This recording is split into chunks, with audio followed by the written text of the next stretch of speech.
नमस्कार दर्शक बंधु मो कवि देवेंद्र पट्टनायक फ्रॉम जारका जाजपुर। आज मुझे मोर एक स्वरचित कविता जो कविता शीर्षक बसुमती स्नान।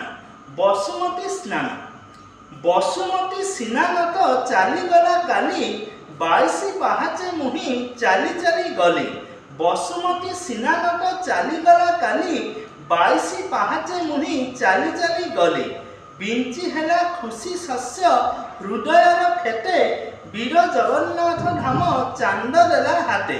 बिंची हेला खुशी शस्य हृदयर खेते वीर जगन्नाथ धाम चांद देला हाते। बुकुरे भरिला मोर एपरी कल्पना वृत्तांतरु बुझिथिली जगा जरे सिना। बुकुरे भरिला मोर एपरी कल्पना वृत्तांतरु बुझिथिली जगा जरे सिना। बेनी नयनरे मोर भरिला लोटक वैदेहिस विलास जगा प्रशंसक। बेनी नयनरे मोर भरिला लोटक वैदेहिस विलास जगा प्रशंसक। बोका होइलु कि तुही निजको कहिली बहु दुखे पटी दिय देखि मु फेरिली।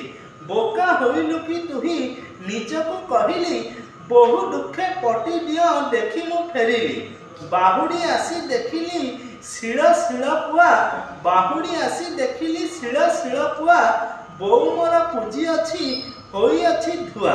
बसुमती स्नानर लागिए कविता विधाता हे त्रुटि थिले नुआउछि मथा। बसुमती स्नानर लागिए कविता विधाता हे त्रुटि थिले नुआउछि मथा। विधाता हे त्रुटि थिले नुआउछि मथा। रहिली नमस्कार। मोर स्वरचित कविता भल लगे लाइक करंतु, शेयर करंतु, सब्सक्राइब करंतु एवं कमेंट भी दियंतु। आपण मानकर देवेंद्र पट्टनायक। नमस्कार।